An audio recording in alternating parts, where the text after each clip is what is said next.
प्रवेश सुरू नर्सिंगसाठी सांगली, सातारा, पुणे, मुंबईला जाण्याची गरज नाही। आता इन्स्टिट्यूट सुरू झाले आपल्या विट्यामध्ये। जीवन प्रबोधिनी विटा संचलित Shobha Babar institute of nursing, Gardi, Maharashtra शासन व महाराष्ट्र आरोग्य विज्ञान विद्यापीठ, नाशिक मान्यता प्राप्त।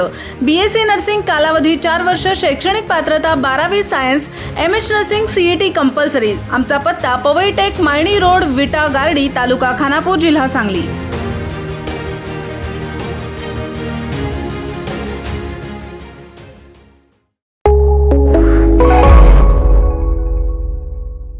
नमस्कार, मी अरुण आणि आपण पाहत आहात 7 स्टार न्यूज।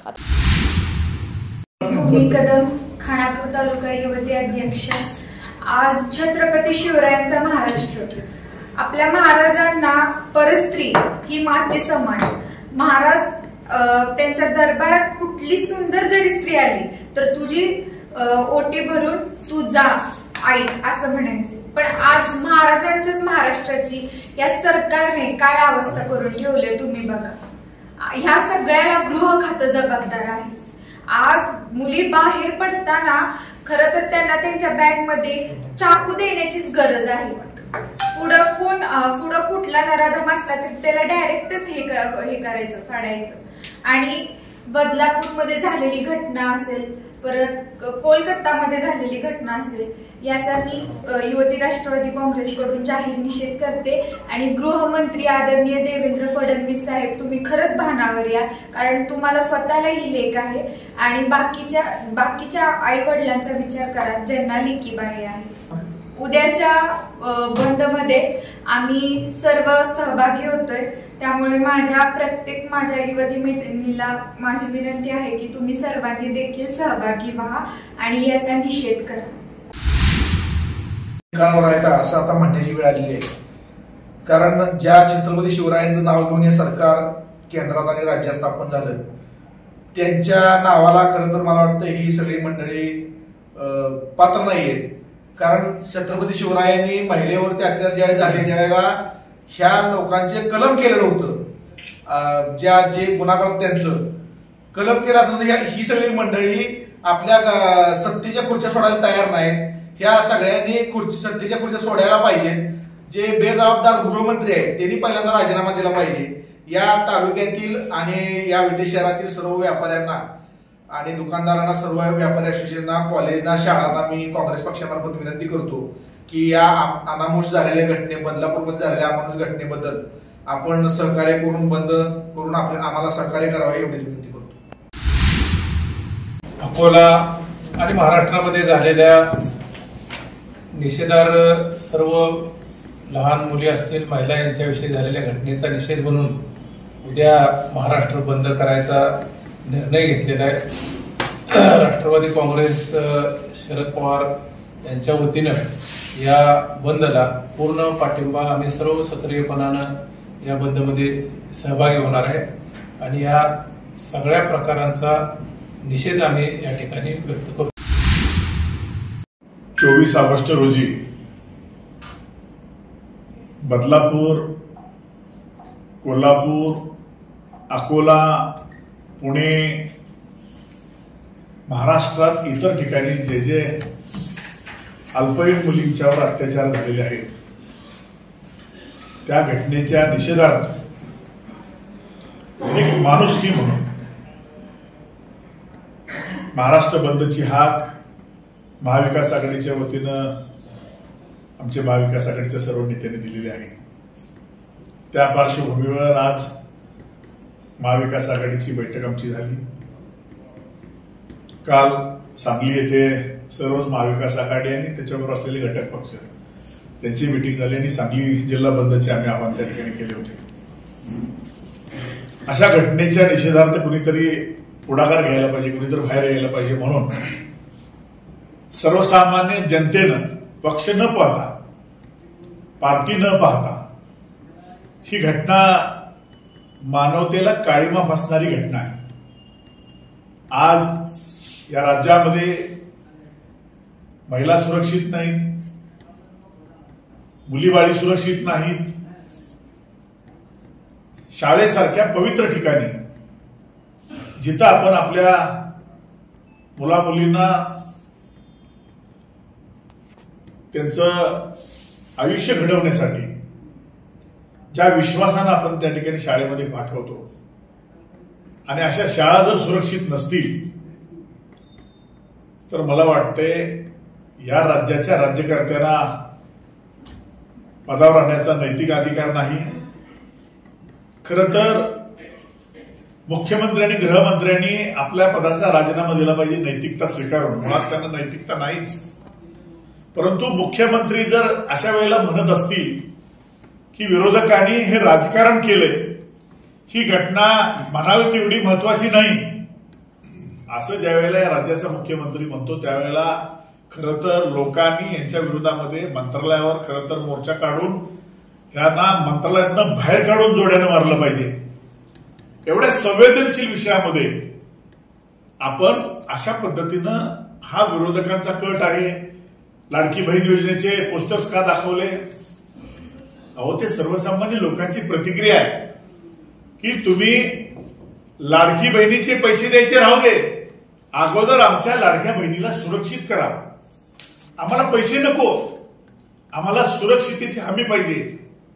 जो नराधम आमच्या इज्जतीवर हात घालतोय, आमच्या मुलीबाळांच्या इज्जतीवर हात घालतोय, त्या नराधमाला फाशी देण्याची भूमिका तुम्ही घ्या, फास्ट ट्रॅकवर चालवा.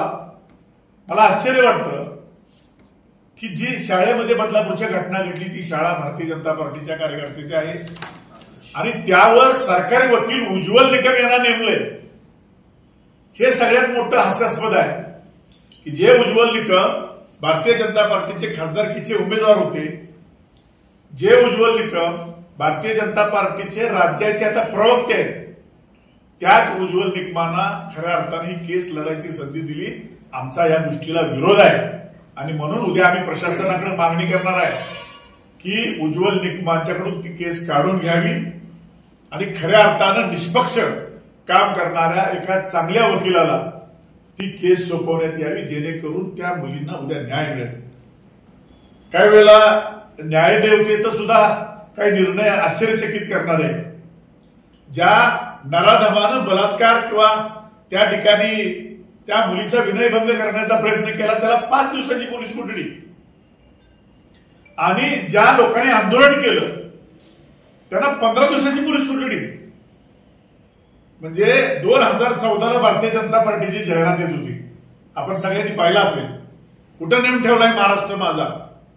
आता तोच प्रश्न भारतीय जनता पार्टीला विचारण्याची वेळ आली आहे. कुठं नेऊन ठेवलाय महाराष्ट्र आमचा? आज 3-4 वर्षाच्या लहान चिमुकल्या शाळेमध्ये जात आहेत, शिकायला जात आहेत. काही लोक म्हणतात की गुड टच बॅड टच शिकवण्याऐवजी त्यांना प्रशिक्षण द्या, जुडो असेल, कराटे असेल किंवा काय असेल. त्या बाळांना कळतंय काय?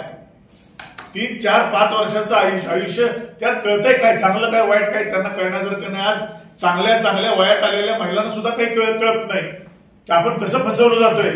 त्या तर लहान लहान बाळ आहेत. आणि म्हणून आमची मागणी आहे की सांगली जिल्ह्यातल्या प्रत्येक शाळेच्या वॉशरूम जवळ शौचालयाची व्यवस्था, जिथं बाथरूम आहे तिथं एक महिला शिपाई हा कंपल्सरी ठेवलाच पाहिजे.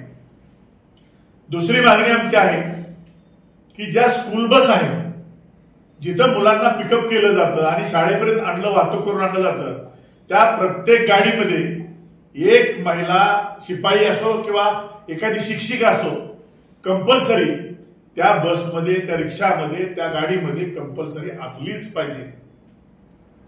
दुसरी गोष्ट, प्रत्येक शाळेमध्ये आणि शाळेच्या परिसरामध्ये सीसीटीव्ही त्या ठिकाणी लावलंच गेलं पाहिजे.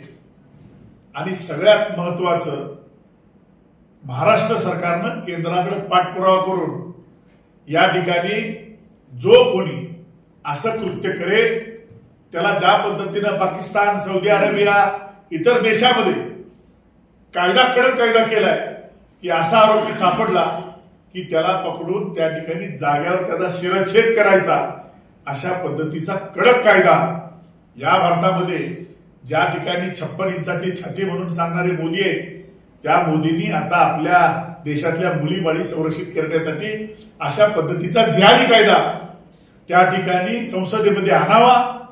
तो पारित करावा. सगळे पक्ष तुम्हाला त्या ठिकाणी सहकार्य करतील आणि जो पक्ष सहकार्य करणार नाही तो त्या पक्षाला या देशातल्या जनतेनं खड्यासारखं विचून बाजूला करावं असं आमचं आव्हान आहे. आणि म्हणून महाविकास आघाडी ही निमित्त आहे.